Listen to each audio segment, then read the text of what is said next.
Okay. But am I really live? How live am I? Let's check, shall we?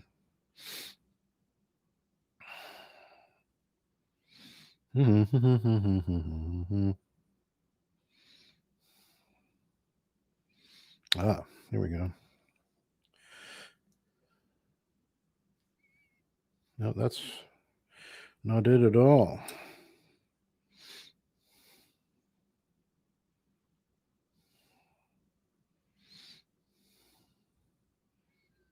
There we go. Now I'm live. There we go. Now I'm live. There we go. Well, the question now is to see if I'm live on the old farce book. Let's see.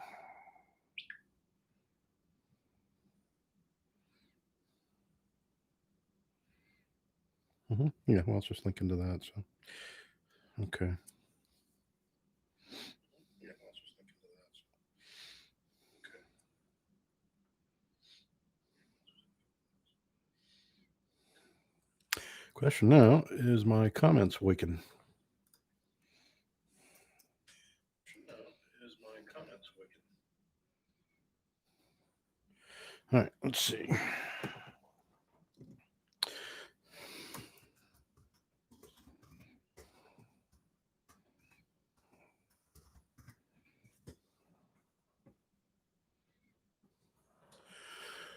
All right. Well, it says there's two people on. One of those is probably me and my feed, checking my feed. Um, but if you are out there, definitely say hello in the comments. And I did make them live. Let's see. Nothing in comments here. Actually, just me. Hello.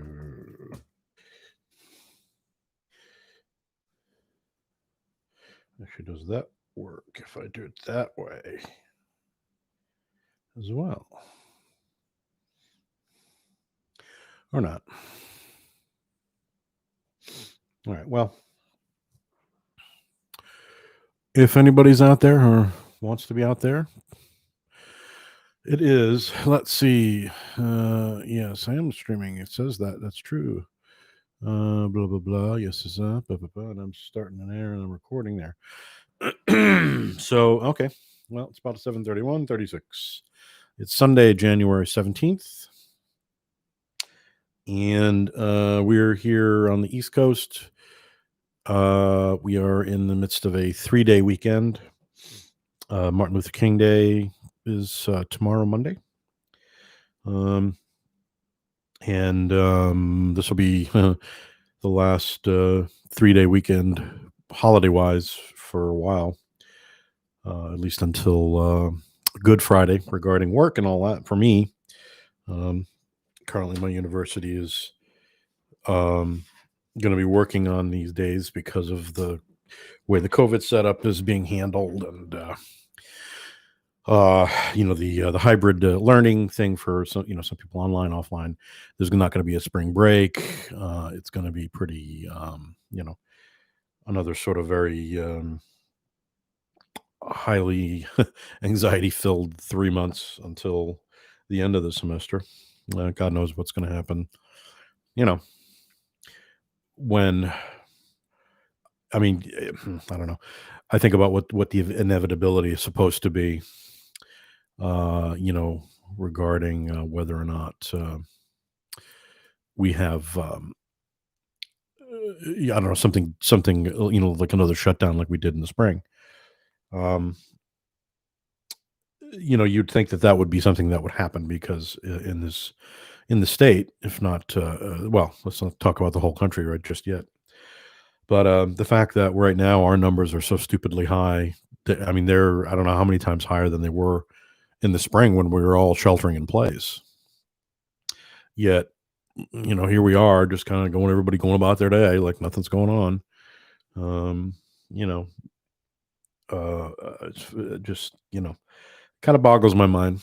I understand that there's the impossible task of trying to juggle the safety of everybody and also trying to keep a business alive, even if it's a university and even if it's a, you know, everybody's struggling at this point because, our country didn't take care of us. Now, that being said, the reason I'm wondering is what's going to happen is come Wednesday, assuming we don't have another, Civil War reenactment part two by our, um, by the demented, delusional legions of Trump, trying something else, some other stupid move on Wednesday. I'm sure they're going to try. I'm sure they're going to do something. I just hope that the powers that be are kind of aware of it and are going to be ready for it this time. Now that being said, hopefully the people that allowed that thing to happen last week, hopefully they've been identified and arrested. That's all we can hope for. And I do mean people that were on the inside that let it happen. And that's from the police, the chief of police, the police, anybody in the Pentagon and National Guard, governor's office, whoever the hell did not allow for the National Guard to be deployed. Let's hope that all eventually, happens. Anyway, come Wednesday, we're going to have new leadership on both ends. So not just Rhode Island, but also obviously the country. There's already plans of, actual adult plans in afoot to take care of the things that were disallowed or ignored or botched or purposely allowed to proliferate over the past 4 years in the country. Regarding Rhode Island, I'm of mixed feelings regarding everything with the governor, the current outgoing governor, who is now going to be joining the Biden administration. I think that at the start of this, everything in this in the state was handled pretty well. I thought, despite obviously the typically again the unhinged masses thinking is all a conspiracy. The shutdown and the shelter in place in the spring, had to happen. Now, I think that if we had more support from the government with monthly payments and support, that kind of support for people that couldn't work or were furloughed or had their jobs cut or their pay cut or whatever it might be, that never happened. We got $1,200 and it's like, sayonara. We were meant to live on $100, $1.64 or whatever the hell it was per day, right? So I unfortunately, I didn't envy the decisions that had to be made in that situation. I'm sure the outgoing governor would have loved to have been able to say, we just need to be shut down just that much longer. Or when we did start opening back up in the summer and the numbers started to go back up and up and up and up and up, and they didn't really stop going up, and now we're at a, horrible crisis point. And I would like to have thought that, some sort of sanity would prevail somewhere. That we need to shut down, dude. We need to be back to sheltering in place here, other than for essential things.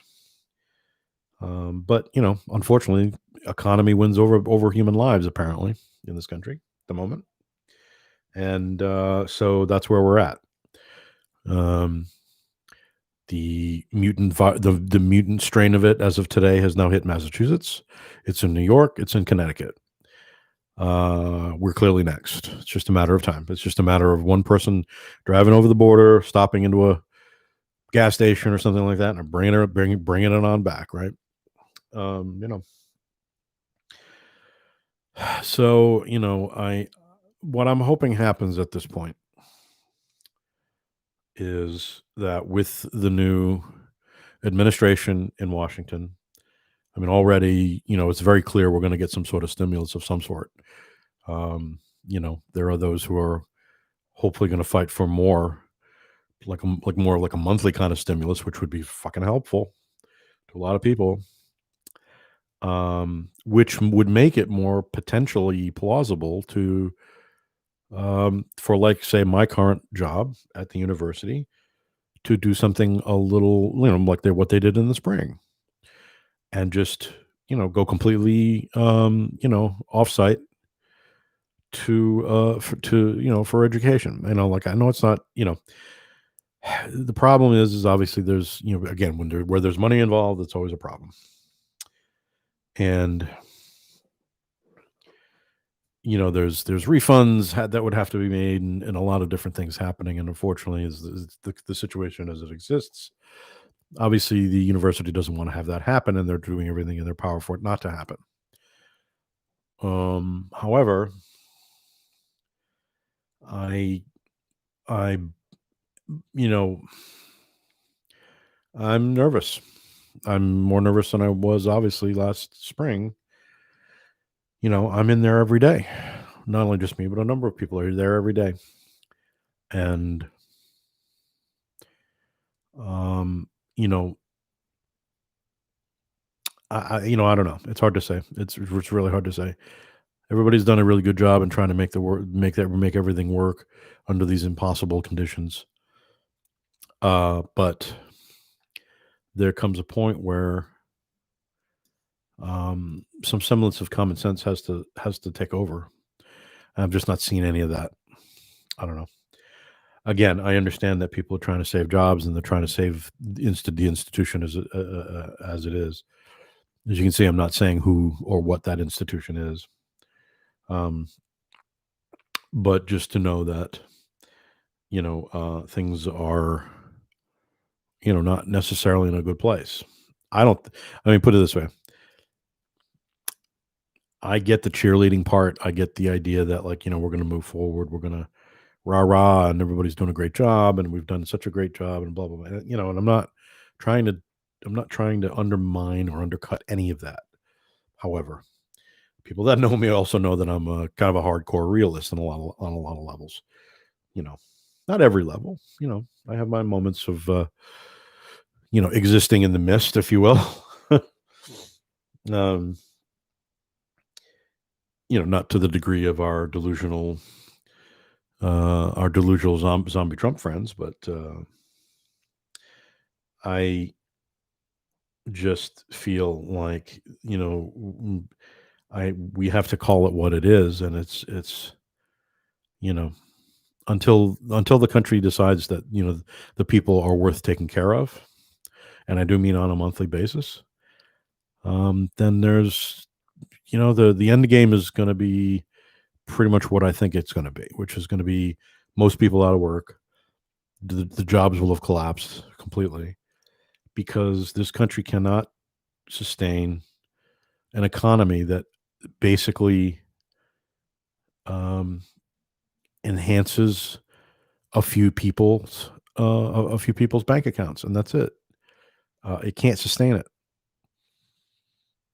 Now, what you call the revolution that happened on Wednesday was horseshit because it's basically talk about people that want a free handout, or people that are already people that are already have everything they need. Like, why the fuck were you there? What was the point of any of it? Was it to keep it what it is that because the way you got it was probably criminal? People in private jets getting holiday, hotels and having things paid for and buying all this stuff, and then we're going to have a revolution day, revolution field day, but then we're going to go right home and pretend like nothing happened, right? And these are people with a lot of money. I mean, these people, do any of these people have jobs? How did they get there? That many people didn't just all of a sudden wake up in DC and decide we're going to go march on the White House or on the Capitol. These people had to fly in or drive in with all that tactical gear and all that know-how. Clearly, it was funded. Clearly, it was an inside job. Now they had better get to the bottom of it, and the people that need to be punished and arrested and kicked out of government. It just needs to happen. I don't just mean Trump. I don't just mean Pence or McConnell, but clearly things like Hawley, Ted Cruz. Some of those the newer ones that are being asked to step down. That needs to happen. Period.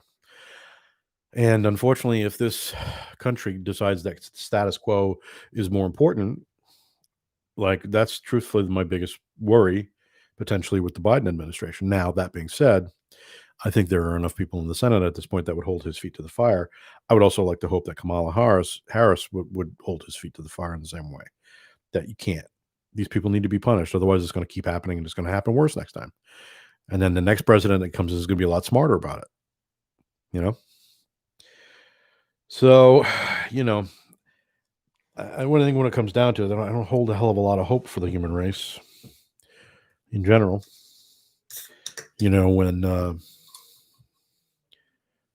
you hear people saying some stuff to the effect of like, well, you know, all of these Fox News people, and you know, you know, they were up on Parlor there, and that got taken down, and they lost all of their followers, and I lost 22,000 followers, and oh, boohoo, boohoo, you know. And then somebody literally on Fox News saying something to the effect that losing all of you know, our Twitter feeds being taken down, and it's like the crystal knock of fucking Twitter. It's like, excuse me, wow, you really read there, huh?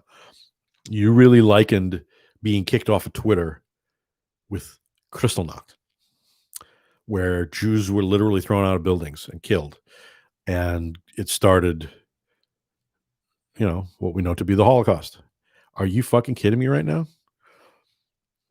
But, you know, the minute I saw, I mean, you know, it was always been there in the back of my head. But the minute I saw that, it was just like, there really is no depths to where manipulation and brainwashing will go with these people.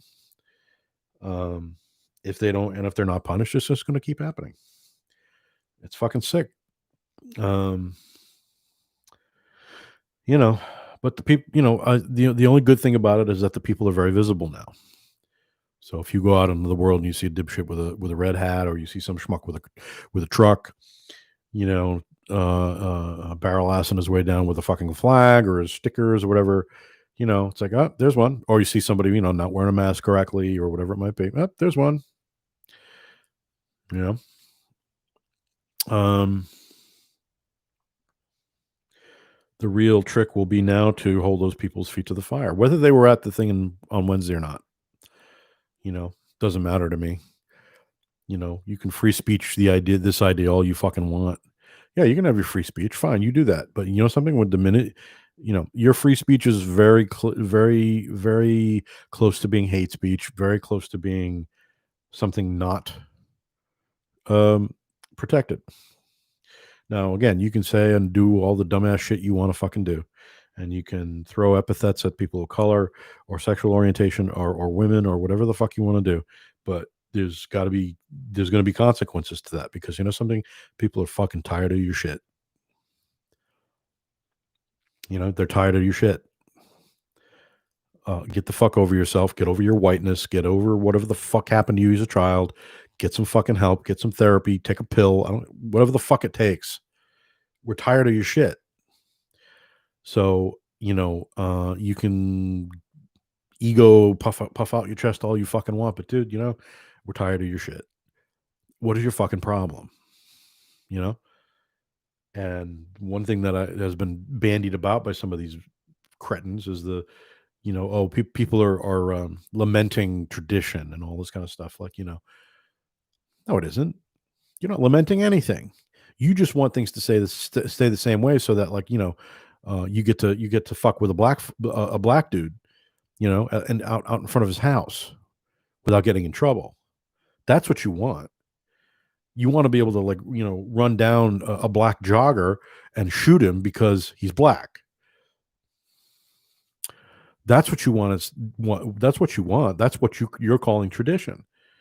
Well, I'll tell you what, we're sick of your shit. And I'll tell you what, the younger folks in this country are sick of your shit, possibly even more. I would start to, if I were you, would start to think very differently and very carefully about how you move forward here in your life, especially if you're younger. You know, I'm at a point in my life where, you know, I've got enough years ahead of me, hopefully, knock wood, hopefully not infirm years or years of dementedness, that I believe I'll be able to see at least a modicum of change before I cack and move on to whatever the fuck is next. That'd be cool. That'd be nice. Uh, the fact that shit hasn't changed in thousands of years doesn't give me a hell of a lot of hope or a lot of pause. So that's why it's like, the human race, as far as I'm concerned, with a certain present company accepted, either those are people that are friends of mine, people that I care for, people that I hold in high esteem. Um, you know, that said, the human species as a whole has kind of run its course, clearly, because we don't learn, or if we do learn, it takes by the time we do learn it, it's way too late. You know. So that's the doom and gloom part of the show. I mean, show. There's two people on. They're probably both me. So as far as I know, I don't know. Um,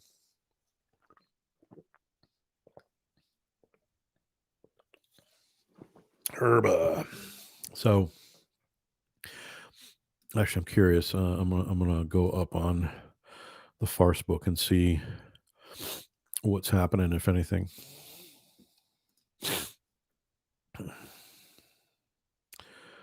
Yeah. I'm just gonna share it again, but that's all I can do.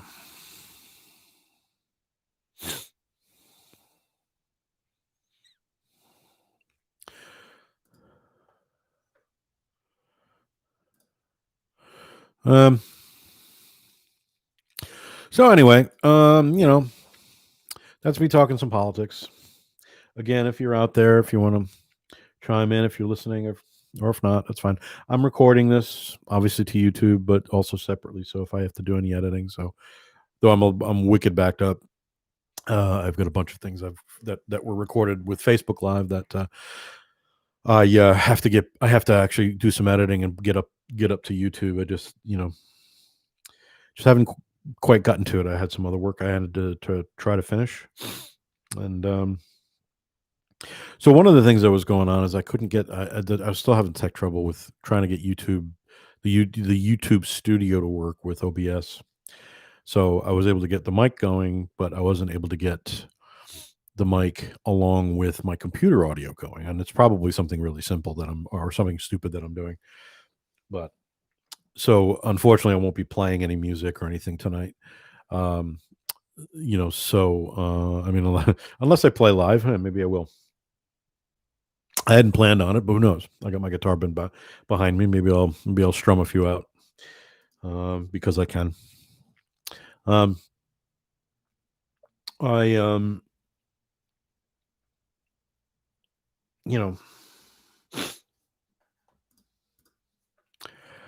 I have found myself after so I had a so long obviously those who have been following this or potentially listening to me know that I was off from work for the month of December, and so was able to do some stuff, do a lot of this stuff, um, talking online just to kind of create some sort of backlog or some sort of record of me talking onto a microphone uh, in a radio voice sort of way. I like to imagine that, like, as again, I like to imagine that this is like, again, a 12 midnight to a 12 a.m. to 4 a.m. Slot, speaking or just putting it out there, and whoever dials in, is driving through down 195, and they hear my voice just talking and chatting or whatever. I kind of like the romance of that. It's very old school, but I like the idea of that. It's still something I for certain. But so yeah, again, the trick would be to be able to get paid to do this, along with whatever else I do, and do it in such a way where I get paid enough to live. Um, so because I am definitely again, uh, you know, my current situation is such where I'm back to work and all that. and that's fine.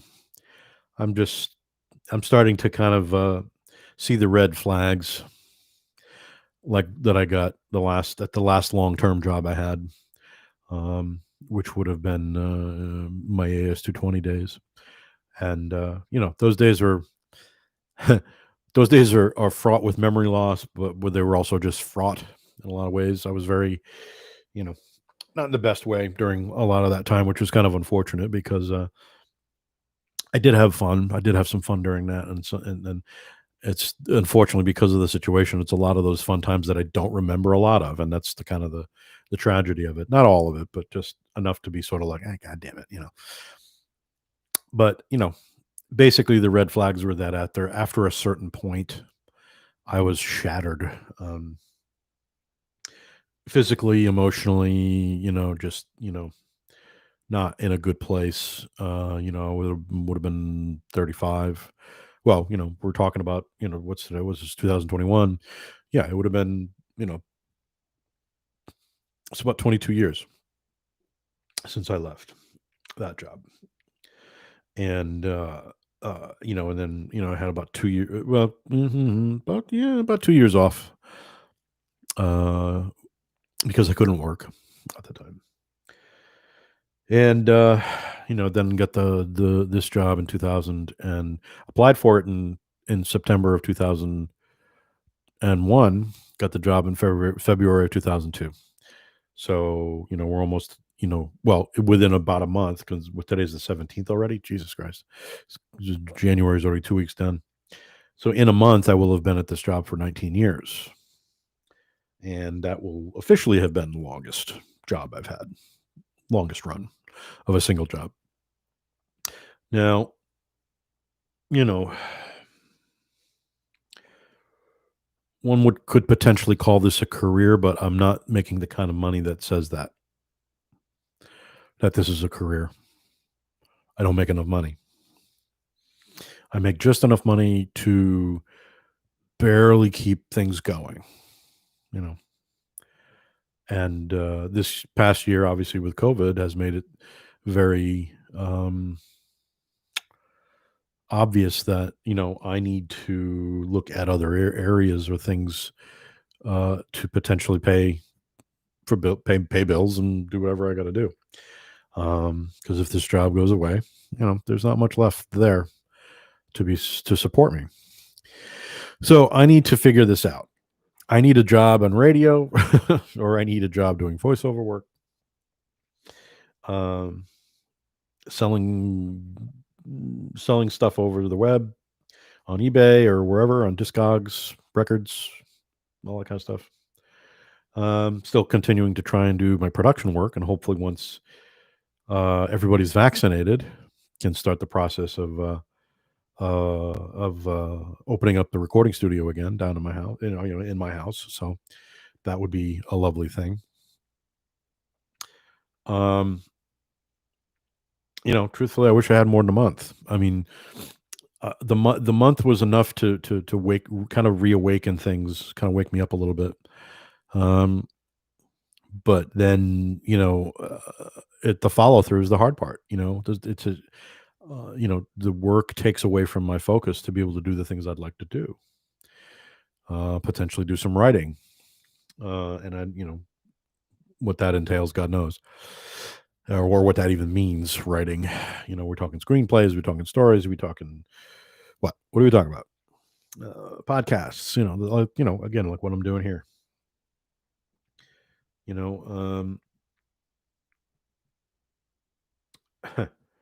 it becomes a daily conundrum of like trying to focus on too many things at once, and then just nothing works. Nothing gets finished, nothing gets accomplished, nothing gets moved forward. It's like a stalled chess game. You know, and it's not that it's even checkmate. It's not even a matter of just like moving the pieces around the board ad infinitum, thinking you can outrun the inevitable. Um, if anything, I think that's on some levels that is where I'm at.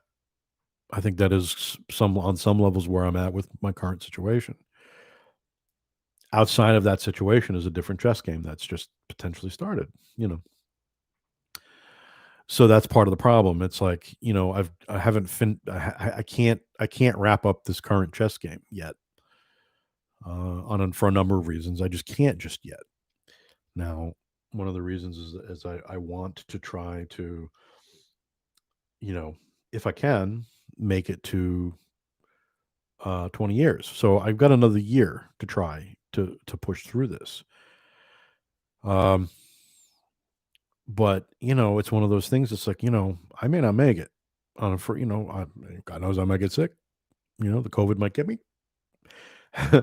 or I get sick with something else, or the current work situation dries up, and that's truthfully, I hate to say it, it's probably the closest potential right there. Is that my current job situation will be basically like, well, your current job is no longer really happening at the school, so we're going to have to let you go.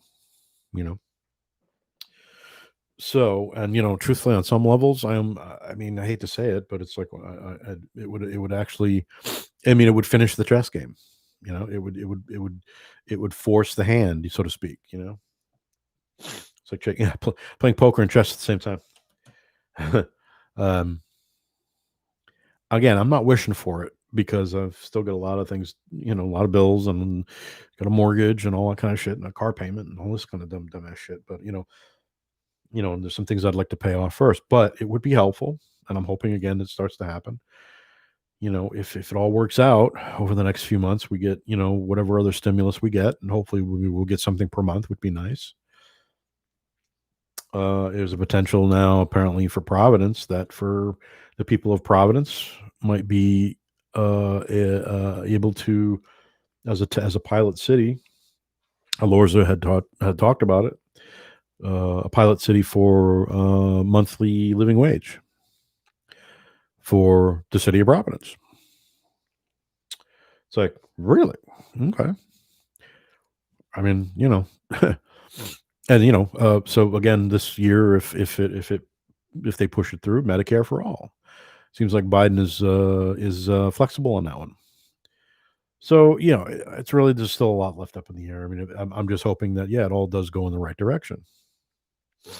I don't just mean for me; I mean for everybody. But hey, um, if that was something that could happen, then it would end the sort of ad infinitum chess game that I'm currently embroiled in, that I really want to get out of. Um, because I really don't see myself doing this beyond a couple more years.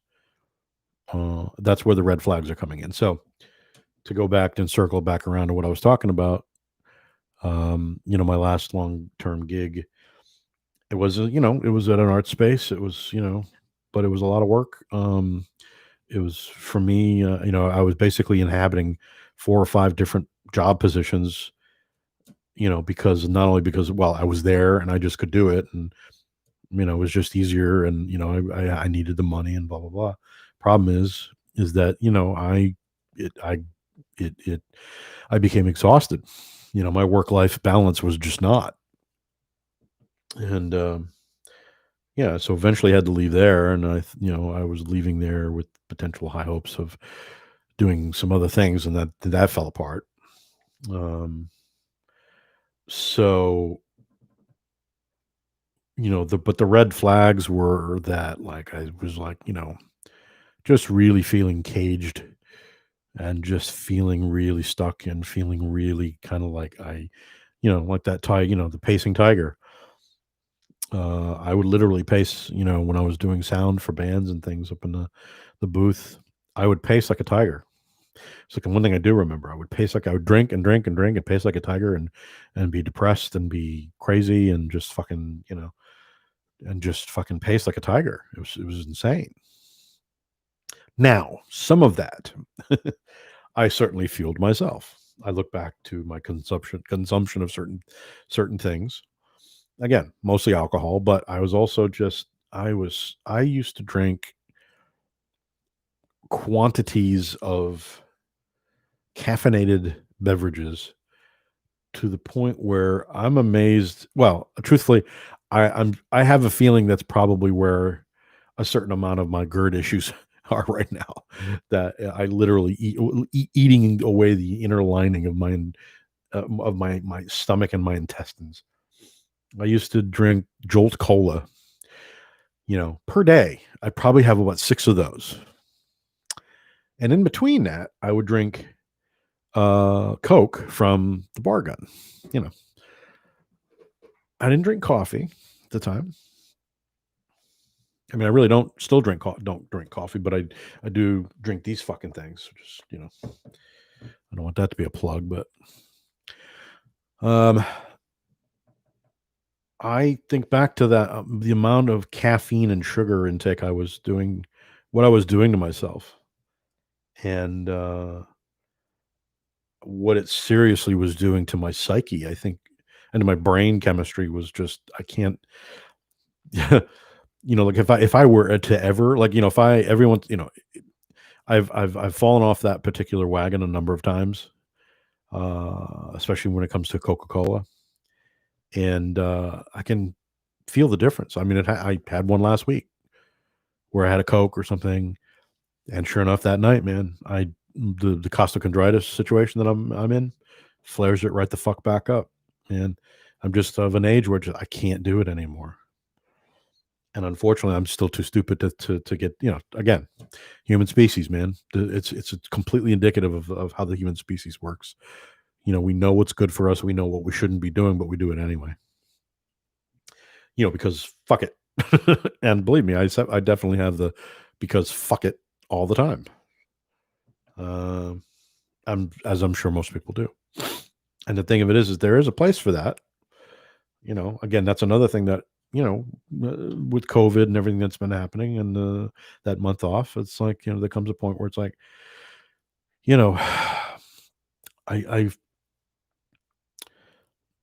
don't want to say that I wasted 20 years of my life. But I've wasted 20 years of my life playing the game on someone else's terms, put it that way. Now, again, there were aspects of that needed to happen. I needed to have a certain amount of that discipline. I needed to pay my bills, obviously. I needed to get into a better situation of how to handle all that shit. I mean, I'm nowhere near, where I should be, but there you go. I don't want to think that I wasted the last 20 years of my life, just because I can't remember a lot. I mean, in the past 20 years, I've done a lot of work of my own and for others, production work, sound work, audio work. I was doing an open mic up through into 2013, 14. Yeah, 14. And I was doing more live gigs around that time. Uh-oh, here comes someone. Come on. You coming up? Come on. Come on. Come on. Come on. He wants to say hello. He's just being shy. Come on. Come on. Oh, you being lazy. Silly boy. Come on. Anyway, this is Lefty. Lefty says hi. Anyway, as I was saying, I don't. So back in 2000, I was doing open mics up until about 2014, doing live shows, and I did my last real live show was summer of 2014, and my thumbs sort of stopped working. Is what it came down to. Right at literally the very end of my set, my thumb just gave up the ghost. My left hand, my fretting hand. Now I had a surgery on this hand, and it never felt fully healed, to be honest. I worked with it and I did PT and I did all that shit, and I'm still doing that, but it never felt the same. I had a trigger thumb situation. And I think something happened where either some scar tissue formed or whatever it might be, and it just Um, yeah, and it's never been so. Truthfully, it's been the past 6 years, closing on 6.5 years. I haven't done a lot as far as playing goes. I've done some studio work. Literally the last real gig I did live was was was well, let's see, would have been February of well, it would have been 2016. It was right after Bowie died, and there was a sort of a Bowie tribute night that happened in Providence, somewhere in Providence. I don't even remember where at this point. And it was sort of like it was kind of ramshackle. It was sort of like basically a bunch of people kind of got together and just did a number of different things that were sort of Bowie related. Not really, there weren't that really many people. Like I was thinking it was going to be basically, something where people got up and did songs, and some people did that. I did that. I mean, I did that specifically. I went up and me and my friend Mark did, um, you know, um, Space Oddity and Ashes to Ashes. Um, but we were the only ones that actually really sort of, not really the only ones, but one of we were a minority of the ones who were doing that kind of thing. Other people were doing like sort of dance interpretation to his music, in the background, or there was a light show thing going on. It was kind of all over the place. But anyway, but that was the last time I played really live. Um, so that's where things look sort of like, well, because my thumb hurts and I'm having trouble playing, and you know, I just ended up kind of letting the job take over my life, really. As much as I was still doing, I was doing some production work back in 2000. Well, it would have been around the same time, 15, 16, 17, whatever it was. And I basically, you know, I did, I was working on two albums, and at the time, my ears were then giving me trouble. And somehow I got through those two projects, but like just barely, because the way my ears were giving me problems at the time. And both of those projects came out okay, but with a lot more effort. And I took again. I was like kind of one sort of injury after another. I retreated from doing audio work for almost 2 years, and just retreated into the day job, and just kind of, that was my thing to do, to the point where I might as well have been retired from doing any kind of actual creative work. That's kind of, I think, where the seeds of where I'm at right now started. Uh, so when I moved into the house in 2017, June of 17, it being able to set up my areas and my studio downstairs, and it's not finished by any stretch. I mean, I have other ideas of how I want to finish my area downstairs, but again, I'm only one person with not a lot of money, and so it these are the kinds of things that get put off again, and then I move on, and then I start, but I finished a project with my friend Steve Job that took about 3 years to do, but that came out really well. It took a long time just because it was basically me and Steve, and it was a lot of just really slowly chipping away at this thing because of our respective jobs and situations where, we got together on the weekends pretty much and tried to knock stuff out and get people in and do what we had to do. And it took longer than we thought it would. And it was what it was. But it came out really well. I'm very happy with it. I'm very, very pleased with it, and the fact that it's my first all digital record from top to bottom, that's after, 35 years of doing this shit. There's something to be said for it. The two records that I did before that were all still tracking to reel, until my reel decks died. And then I had to figure out a different way of working. So here we are, um, red flags are flying, and I am in that place of needing to really look at where I'm at. Uh, the month off, basically, again, like I said before, reawakened the creative impulses in my psyche that have been lying dormant for a while. And now it's more like, I find myself searching out those little moments of inspiration, whether it's, a feeling or a word or phrases or some sort of idea, whether it's a song idea or whatever, you know. Just the idea that I'm, the first formulations of a potentially new album, and I've been saying this ad infinitum for the past, month, of remastering my old catalog, finishing up an album that I need to finish, and then working on something new. And right now, that's what's kind of been going through my head is like, okay, what is the something new? What is it? What is that going to, contain? What is it going to do? How is it going to manifest itself? And I don't, it's I think it's got a little bit of a sprout there of the what I want to do. And then there's one song that I have pretty much not finished, but the song itself it hasn't been recorded.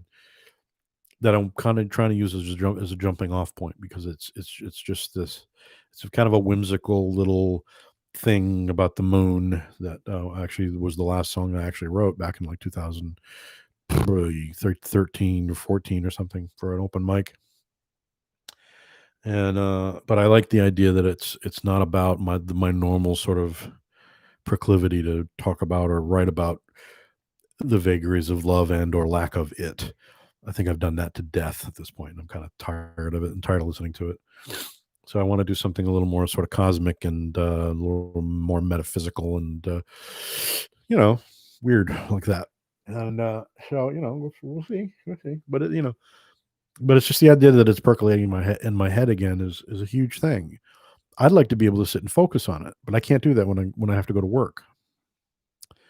I find it very difficult to put it that way. Um, so it's going to be an interesting year on a lot of levels because on the one hand, it's like what happens if I mean, what I had been working on the past year at work, past 2 years was okay. Well, what is my future here? And is it enough to work? Is it enough to live on? And is it enough to sort of subsist on? And this past year has been, phew, it's been hard to get that. It's been hard to get that sailboat going or to keep it going. You know, um,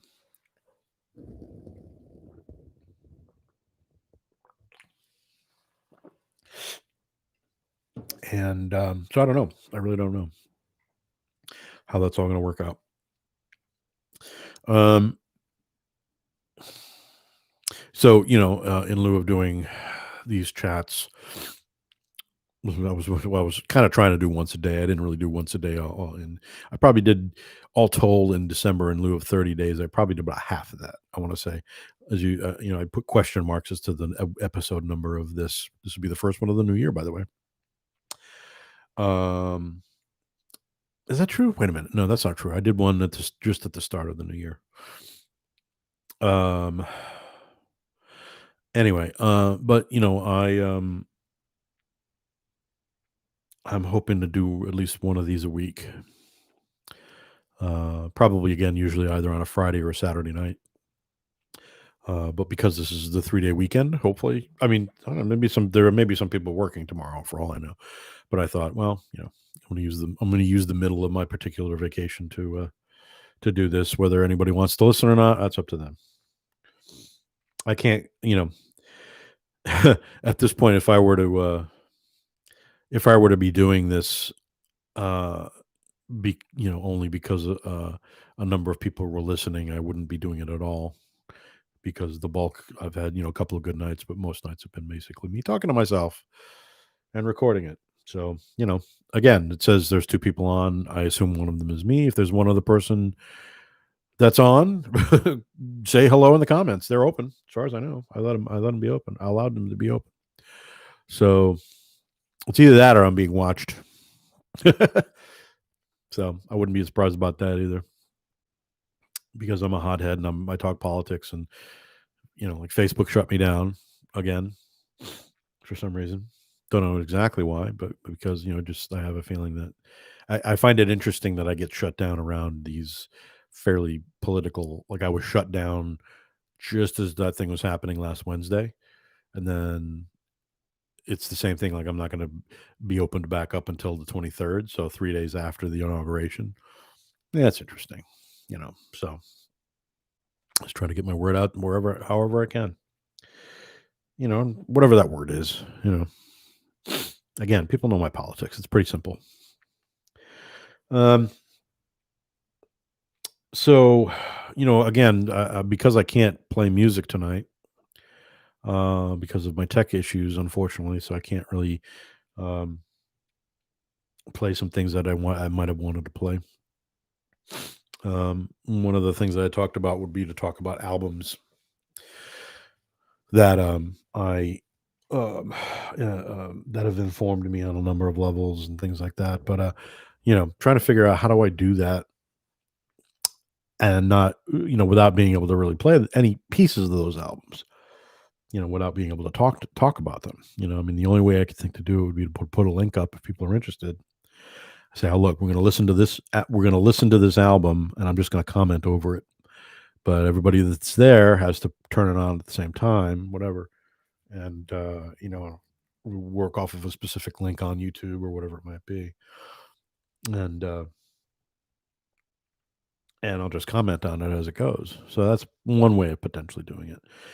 Otherwise I get shut down. So, a little tired, don't worry me. So I don't know what else is there to talk about. Again, there's nobody here to talk about stuff.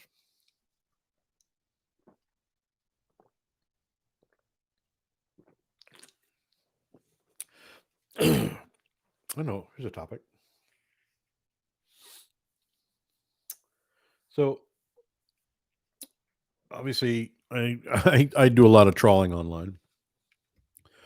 On Facebook, I am in a number of groups and things, and I make my presence known. Um,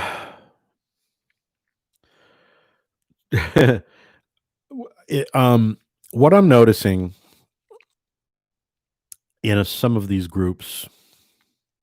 So, and we're talking, we're talking specifically groups that are centered around either television shows, pop culture of some sort.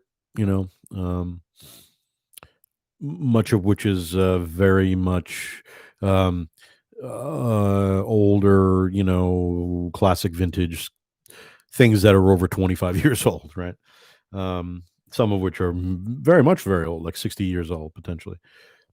Well, one of which specifically is 60 years old. So I'm a part of a couple of different Twilight Zone Facebook groups, and Star Trek groups, and the stuff that I love, that has been instrumental in the way that I think about this, that, and the other.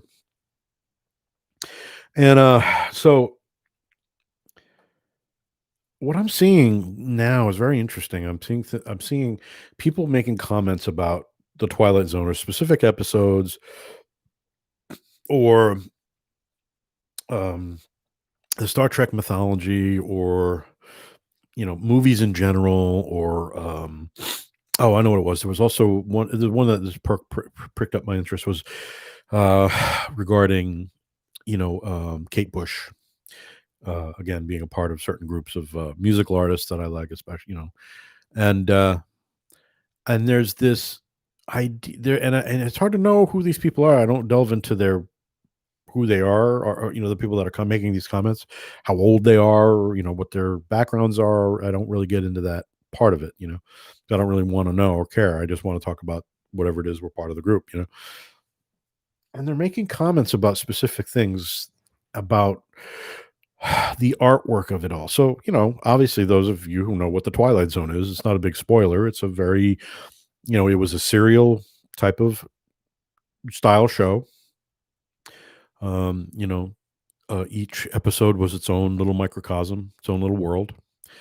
And each, with the premise being is that whatever the premise of the story was, or whoever the protagonists and or characters were, there was going to be some sort of odd twist ending that was either fantastic or supernatural or spooky or sad, or even happy. A number of different twists that would just sort of you wouldn't necessarily see coming. Now, you know, Twilight Zone, we're talking, fully 60 some odd years since that, uh, since it first was on television. I want to say it was 1960, right? So yeah, we're talking 60 years ago. Uh 60 plus if you count Rod Serling's, forays into the 50s of live TV, Anyway, so you're having people commenting on specific episodes of about, something that they don't understand in the episode, or something that they're questioning in the episode. And it's they're questioning, like, the actual logic of a Twilight Zone episode. Like, oh, this person wouldn't have ever done that in real life, or this situation doesn't make any sense because how could that have happened in real, you know what I mean? It's like, you do know this is a TV show, right? And it's like, and you've watched it before, so you kind of know how it goes, right? I mean, it's a show based on fantasy, or um, metaphor, or it's a very broadened sort of palette of literary broad strokes, or filmmaking broad stroke brush strokes, that none of those episodes are based in what you would call reality. That's why it's called the Twilight Zone. The whole spiel of that Serling does before the thing opens is like, it's the, yeah, I'm paraphrasing, it's this place that, it's what, oh, shit, now see, now I want to do it for real. um you unlock this door with the key of imagination. uh and that's like that's right there. I mean, that's, you unlock this door with the key of imagination. It's not, you unlock this door with the key of logic. There are plenty of doors for that. Go to university if that's what you want. So it's sort of, what I don't understand. So actually, I want to look it up. Wait, zone episode intros.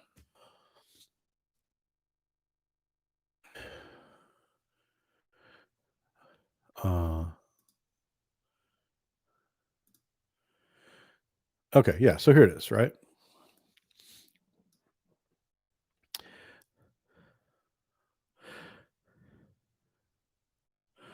Yeah. So this one was from the first series. It says, "It is a dimension as vast as space and as timeless as infinity.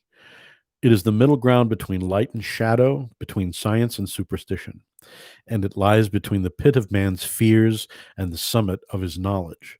This is the dimension of imagination. It is an area which we call the Twilight Zone." Now that writing, that tiny, tiny, tiny bit of writing, that little paragraph still gives me chills when I read it. or if I well, obviously, if you hear it and, Rod Serling saying it, those words are like it's poetry. Now, I've said a number of times that Rod Serling was our modern day Shakespeare. I believe that wholeheartedly. Um, the type of writing he did. Now, not only just him, but him, like, Richard Matheson, some of the other writers that did write on the Twilight Zone had a lot of that. But Serling specifically had a way of writing that is so deep and so touching and so emotional and so um what's the word I'm looking for? It's so universal that but so simple. You know what I mean? That's the gist of it. His writing is so simple, but it's so deep and um it's so pointed. Listen to that again. It is a dimension as vast as space and as timeless as infinity. Okay. It is the middle ground between light and shadow, between science and superstition, and it lies between the pit of man's fears and the summit of his knowledge. That right there, to me, is it lies between the pit of man's fears and the summit of his knowledge. I mean, I mean, like, what? So, what is, that, if that's what you call the Twilight Zone, right? Uh, is this something that those of us as a human race deal with on a daily basis? We just don't know it yet. Um, uh,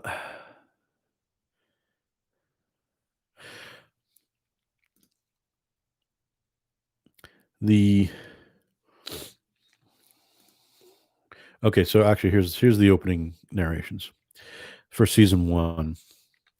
There's a fifth dimension beyond that which is known to man. It is a dimension. Okay, this is the one thing that's missing from the one I just read. It starts with there's a fifth dimension. So not just a third dimension or a fourth dimension, but a fifth one. Okay.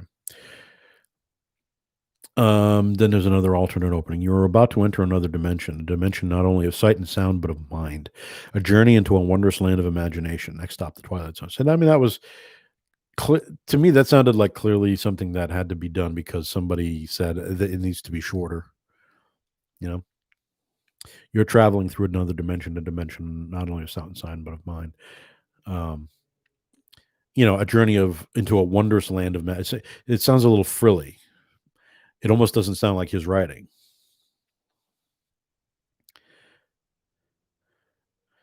Um, you unlock this door with the key of imagination. Beyond it is another dimension, a dimension of sound, a dimension of sight, a dimension of mind. You're moving into a land of both shadow and substance, of things and ideas. You've just crossed over into the Twilight Zone. See, now that sounds like his writing. Those other real short ones don't sound like him, really. Or it sounds like him under duress. Like basically someone saying, can you shorten up the intro? Mainly because we need a few extra seconds for our commercials, which is the thing he railed about forever. Oh, do you hear that?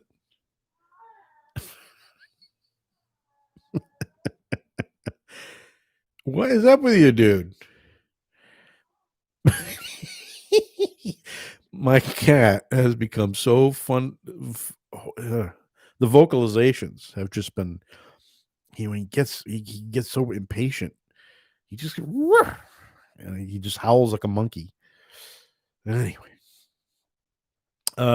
so it uh it was sort of mind-boggling that, like, for a show that's very clearly, not meant to be taken logically in any way, shape, or form, for the love of God, and yet these people, uh, were just like twisting themselves into pretzels as to why something in a particular episode didn't work, or why, how does anybody in this episode think that this would have happened this way, or blah blah blah, or did they think it was? It's like, why are you overthinking any of this? It is what it is. Now, was every Twilight episode the highest caliber? No, of course not. There were a lot that, like, Serling himself thought were trite and bad, and just like, I mean, dude, he thought, like, the one episode, one of my favorite episode, Walking Distance. He thought the writing of it, eventually, he thought it was trite, or like, he basically dissed it when, like, he was doing teaching. I forget the name of the college, but in the early '70s, when he was teaching writing to his students, and a lot of this stuff is actually, it's probably up on YouTube somewhere, but a lot of it was videotaped.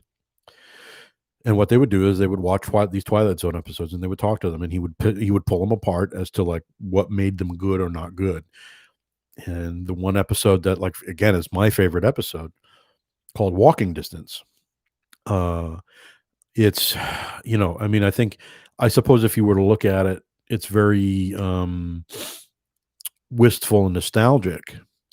The idea is that there's this gentleman taking a drive he's a business person. He rolls up to a gas station, and somehow I suppose the implausible parts of it are they are what they are. Somehow he's a mile away from where he grew up. Like, there's a certain unconsciousness to that all of a sudden it's sort of like he just remembers that, hey, I'm this far. I'm really close to where I grew up. So he leaves the car at the gas station and walks to where he grew up. So plausible? Yeah, maybe not. But how the hell do you get the guy there? You got to figure out a way to get the guy there. So, okay, maybe it's a little lazy. However, you look beyond that, because then what comes after that, when the picture pans to him walking away from the camera, but from the mirror's eye view, right there is brilliant and simple. And then suddenly he's back, back to his childhood home. He's back in time, literally. Now, is this all a hallucination to him or not? Apparently not, because it leaves real scars, right? Anyway, long story short, it's just, again, the writing of the piece is just fucking phenomenal. It's emotional. It's deep. The music alone, Bernard Herrmann, is sublime. I mean, it's just like, you just don't see you don't see television doing this kind of stuff anymore. So I'm not gonna. The last thing I want to do is pull apart an episode like that, because it very well could fall apart. And that's the whole thing about art in general, and that's where I think I'm trying to go with this, is that when people, and listen, I'm the same way. I'm a sound engineer. I do audio work. I do, I have made it a large part of my living, and how I apply my craft, by looking at the things that I've listened to over the years and figured out, okay, well, how did they do this? Or, what process did they use to create that sound, or whatever it might be? You have to go in and pull it apart somewhat. And I get fascinated with, like, these box sets that, like, throw in bits and pieces of songs, and in process and all that. And I love that. I love that stuff. However, I've had to train my brain on a number of over the years, to pull back from that, so that I don't get to the point where all I ever hear are the pieces, and I don't hear the sum of those pieces, whether it be a song or an album or a TV show or a movie or whatever it might be, just because I know how things are made, and I'm not the only person who has that issue. Others that I know that are in the business, or that, they have to, they have to be able to kind of have their feet in both sort of areas, yeah. But I guess, but the thing of it is, it didn't just happen once. It was like a number of times I've just seen different people, like, going at it at these other episodes, like they're trying to find some semblance of logic to any of this. And it's just like, how can you can't watch a Twilight Zone episode with a logical frame of mind. You can't do it. It doesn't work. And and it's like it seems sort of lost on them that you can't do it that way. It's not a sitcom. But even that, it's like, obviously the whole point of art is, I mean, it's a manifestation of the artist doing something that they can't do in real life, really. You know, um, whether that's a writer writing about something that that person could never do, or whether it's something like science fiction or what. So there's the same thing with like science fiction stuff, like so something like Star Trek, or because Star Trek has such a large following and has such a large canon, and the details of every aspect of how the Trek universe works, and the potential for it to be somewhat realistic, so to speak. The fact that over the years things like that were fantastical ideas within the Star Trek universe, things like, with the original series, things like, touchpads and computers that talked, and, universal translators and things that I have a fucking universal translator on my goddamn phone. We all have one now. That's insane. And it wouldn't take that much to, the ideas that they implant these things in people's heads, and that's how it works, right? That's crazy. But it's, they've used that as a jumping off point to create reality from fiction. But there's a limit to that. But so it's just, so people that know the Star Trek canon all too well, to the point of it becoming like, all right, dude, listen, it's like, yeah, okay, you may not like the new Star Trek episodes of Discovery or whatever it might be, but don't go too I mean, it is what it is. It's like it's part of a franchise. It's going to take some liberties, because that's what it does, and because that's what Star Trek has done forever. You can't all of a sudden pull the rug out from an episode of one of the newer Star Treks and say that's implausible for it to have worked that way, and then look back to the original Star Trek series from the 60s and look at some of the episodes and some of the shit that they were pulling and go, dude, you need to pull back.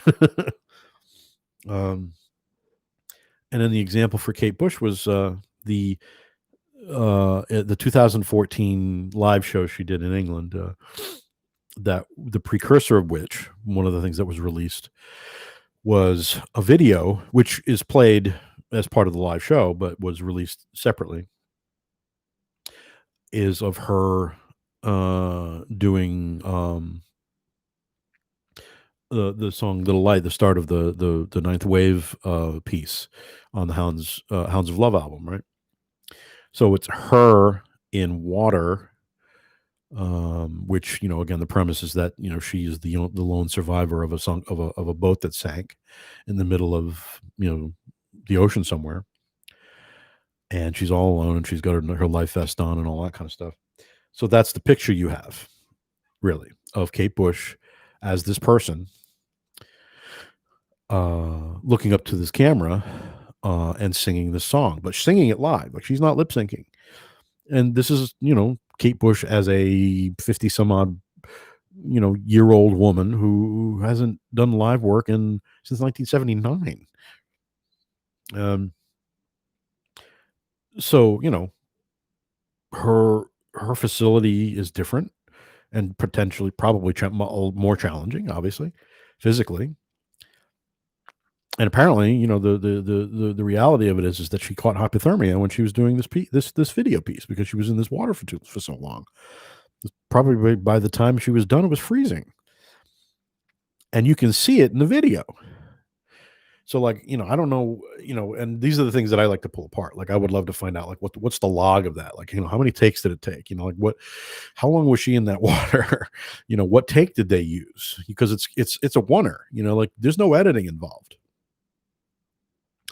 How many takes did it take for her to do the one that they used? So she's singing, she is singing to the backing track live. You can tell that there's, it's probably from a boom mic or whatever. And you hear the water and you see the water. And, they tried to do what they could to make it seem like she's out in the ocean. I mean, you're not stupid. You clearly know she's in a tank at a fucking film studio somewhere, right? Because everybody knows how that works, and everybody knows how that's made. Uh, so somebody was sort of like, going on and on about this thread that they saw, uh, and it was sort of like, they were talking about like the 4K TV and all that kind of stuff, and how they saw this thread and how it somehow it brought the like it somehow it like, they felt like they felt it was distracting or something like that, and other people would watch it and went, "Well, I don't know, I don't really see it anyway, but yeah, I suppose maybe with a 4K you might see it." Okay. Which is interesting too with Twilight Zone. I'll get back to that. But you know, all I have to remember is that the first time I saw that piece, I wept. I mean, not just for the idea that Kate Bush was doing something again after however many years of being not live or not doing any work, but the performance is just sublime. It's just like, um, it, this is Kate Bush doing what she's doing and in actual clear discomfort. Like she's not, I mean, she's acting somewhat, but she doesn't have that far to go. She's clearly uncomfortable and not like it's clearly an uncomfortable situation that she is in to try and do this piece. Um, and you hear her like potentially in the throes of hyperthermia. You hear it in her breathing between words, and it's devastating. Oh my god! And yet this guy's worried about a fucking thread in the pool, in the thing. It's like, dude, you're so like you got to focus here. You're focusing on the wrong thing. And I get that. Like I said, I've done it before where it's like I focus on a thing and a piece of work, and it's like, and then I can't divorce it from the actual work, and it distracts and blah blah blah. Like too far, too close, to the tree. You want to see the whole forest. Pull back. And there's just spirited debate about it. The whole thing's like, guys, you got to be kidding me here. If we did this with all art, whether that's be writing or especially the visual arts or music, and it's like if you did that, you'd never enjoy anything ever again. You'd never what would be the point? You know? Or you go to the point where you go into the derivations of like what potentially inspired a piece for whatever it might be, and then you get to the point where it's like, oh well, they lifted this from here and lifted that from there. Oh, I can never listen to this piece of work again. Dude, if you did that, like everything the Beatles ever did had a lift from somewhere, or at least a jumping off point. And from there, people lifted from them, and that's how music works. But the same thing with film, and the same thing with acting, and all that. You can't. Um, some of the best performances are those ones that have flaws in them. Have little things that just make it human, make it real. And so here's the idea that the way the technology is with 4K a 4K television, watching something that was clearly filmed. At least I think it was filmed. I mean, I don't know if it was. I don't know. It's hard to say if that particular piece was done digitally or not. I'm not sure. It'd be something to look up. Um, but it's where technology potentially has reached a point of diminishing returns. So in that situation, so like with a 4K slash Blu-ray, blah blah blah. So now I have of the Twilight Zone, circling back to that. So I have the DVD complete series box sets, of each series. So I have all of them on DVD. Now it's not even the Blu-ray version of it, which I know exists out there. And I even thought at one point, well, I should buy the Blu-ray version. But I don't need to. And truthfully, I don't want to. those pieces were done clearly on film, because they're a product of their time for sure. Now they were filmed beautifully. They were done, Metro. I think most of them were done at MGM at the time. At least I think that's the case. The MGM studios back in the early '60s would have still would have been MGM at the time. Toward the end of their time as an entity. Um, and when you watch that stuff on just DVD, you can see how watching it in that high definition actually creates a bit of a problem, which kind of goes toward the point that this guy was bringing up with the Kate Bush thing, distraction. So I could understand it. One episode in specific was the one Eye of the Beholder. The piece which is, it takes place in a hospital, and there's this woman who has her face bandaged up from a surgery, and you hear her kind of pleadingly talking about how she wants to look normal and all this kind of stuff. And it's a lot of light, it's a lot of shadow work. You really don't see anybody's face. You don't see the doctors and nurses' faces. It's all very done. It's all done, as like a shadow play until they're unwrapping the bandages. And then the twist happens that all the doctors and nurses and this world that they inhabit is, these people, these humanoids look very, very different and look kind of horrifying to what a normal human being would look like, etc. And the twist is that the person under the bandages looks like a normal, beautiful human woman. So yeah, therein lay the twist, right?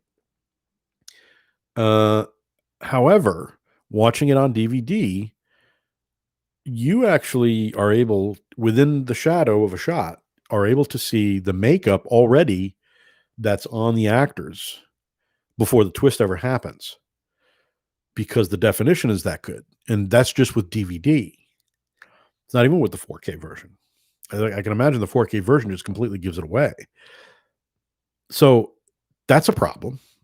So that's where, in a situation where sort of older work does not necessarily translate very well to the new digital media, it actually creates a bit of a problem, you know?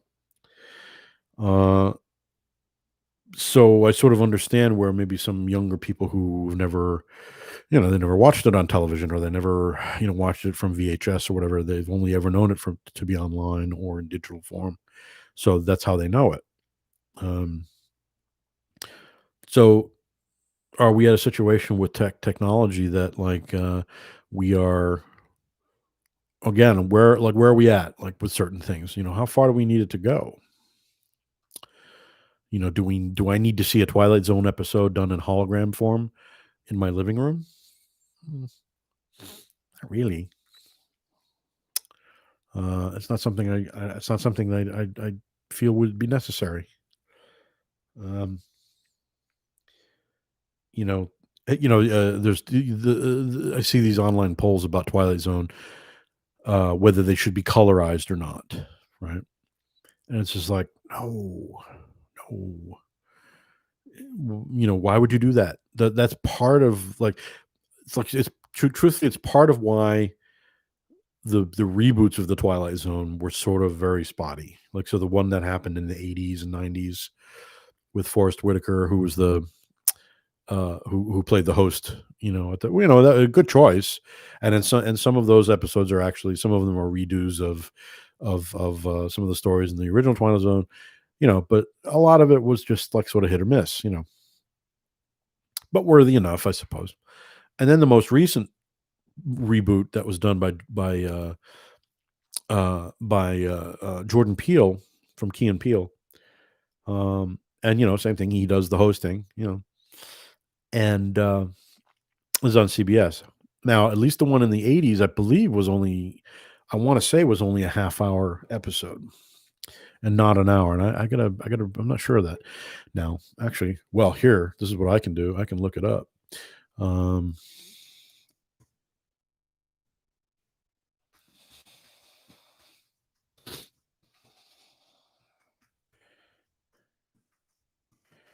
let's see.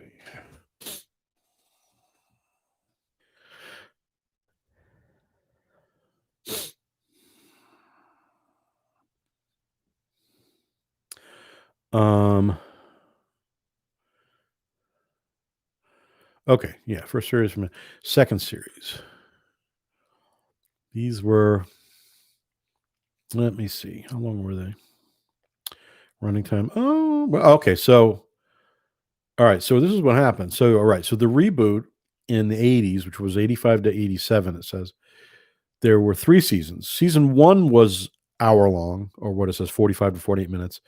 Then season two and three were back down to half hour, which to me makes the most sense. I think that the delivery line of those kinds of stories work best in a shorter form, like a little short story. The minute you start doing longer form of that, you have potential problems, and I think this is what happened with the original series in season 4.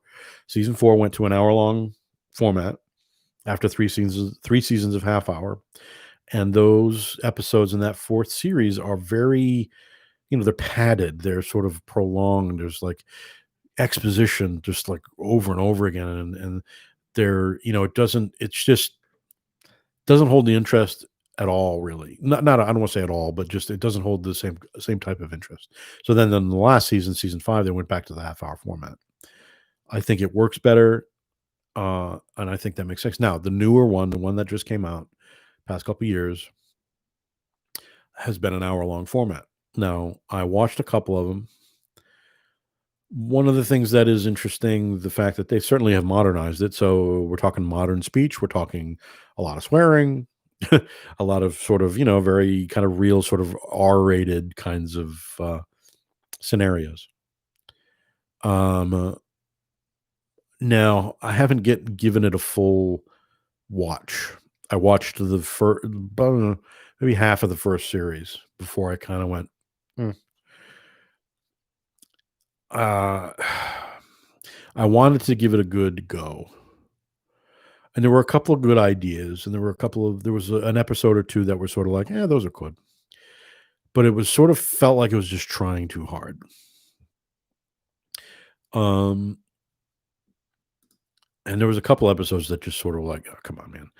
Um, so I don't know.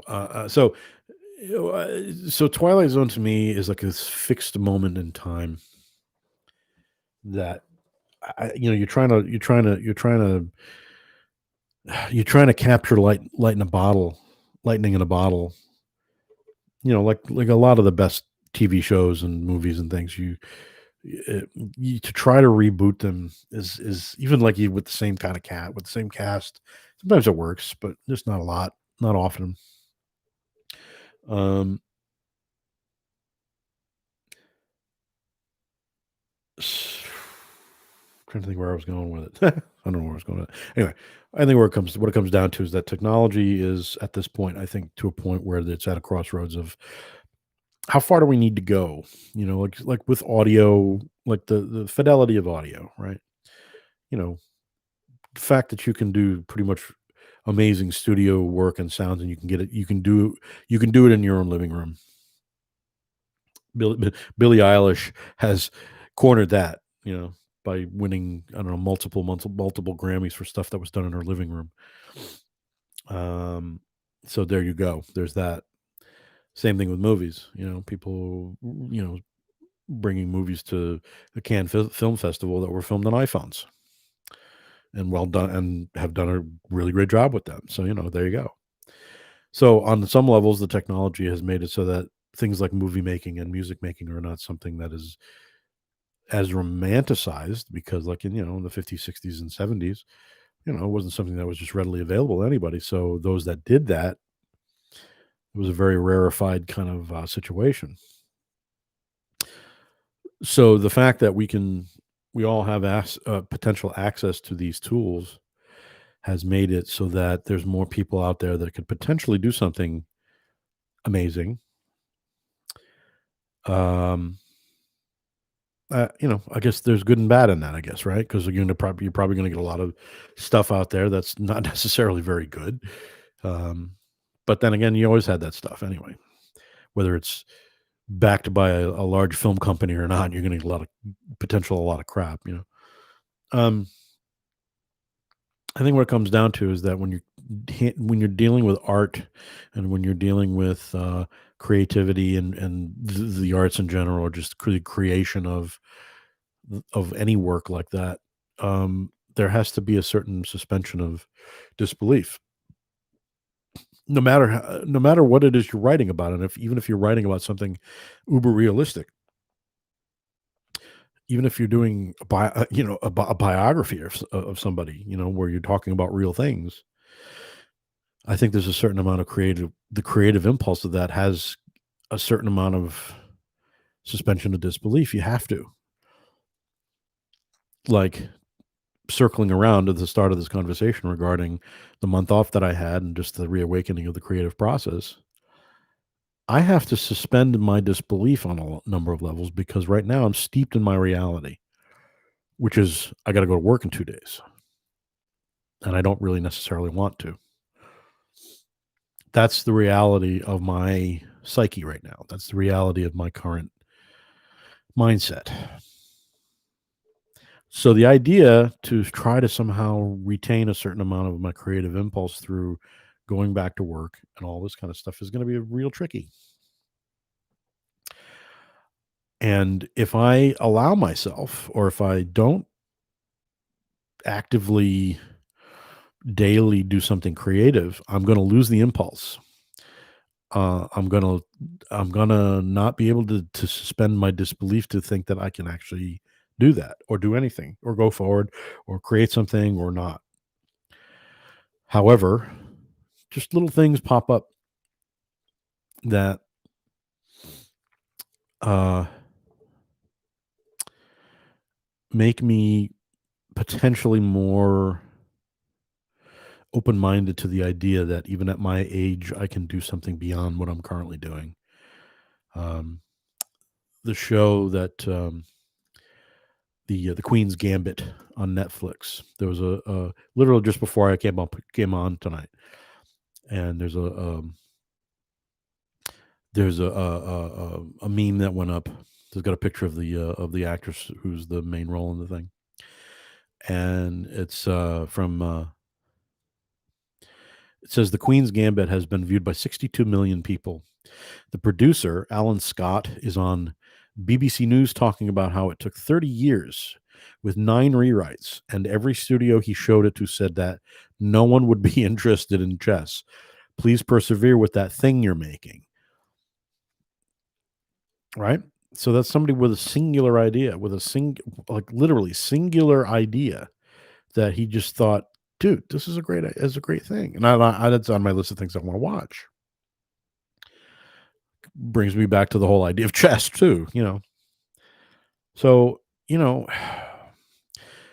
screenplay idea, I've got a screenplay idea I want to try and work on with a friend. I've got these other recording ideas. I've got this crazy cockamamie idea that I'm going to be able to live out the rest of my days talking on a microphone to nobody on YouTube. um, that's my cockamamie idea, right? Um, if I thought for a second, well, this is part of my problem. If I thought for a second that I really think any of this would be palatable or doable, I'd stop doing it. So it's one of those things that's like you can't really think that hard about it. But yet at the same time you have to, I would like to be able to do more of a show that's a little slicker, that I'd be able to really kind of work on and do graphics and have guest stars and do the whole 9 yards, really make it look kind of sweet. I just don't have the time. With everything else that I'm trying to do, and again, I'm only one person in a house. I don't have somebody to help me. I have to deal with shit in the house. I got to deal with the cat. I got to deal with my own issues. I got to, I'm my own person. I don't have a team of people. So I have to do everything in little bits and pieces. So that being said, I have to try to keep up that idea within those bits and pieces, that eventually those bits and pieces will eventually be a thing.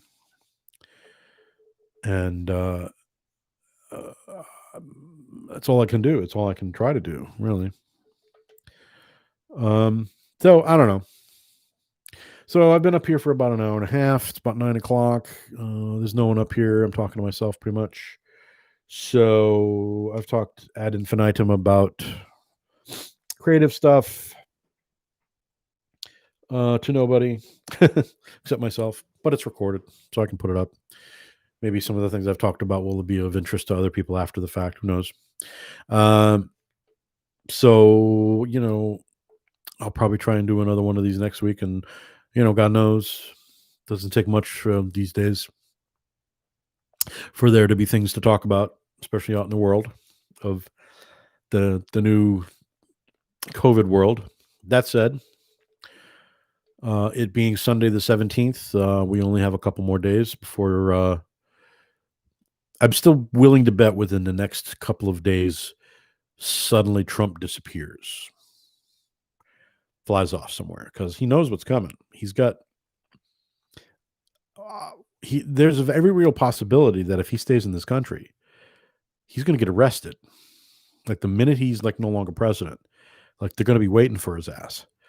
Don't go to New York. Anyway, just a thought. So that's. I'm going to say this as a prediction at 9 o'clock or 9:04, 9:05, Sunday, January 17th, 2021, that there's a real possibility that within the next 2 or 3 days, Trump and or aspects or members of his family are detained or wanted or under arrest for some semblance of a crime that they've committed or been accused of. It's just going to be another interesting week. Unfortunately, I think there's probably still going to be other big events to happen. I'd be willing to bet from the delusional Trump horde. Again, these are all things I hope I'm wrong about. So on that score, I think I'm going to call it a night. Yeah. I've recorded this. It will be up on YouTube after the fact.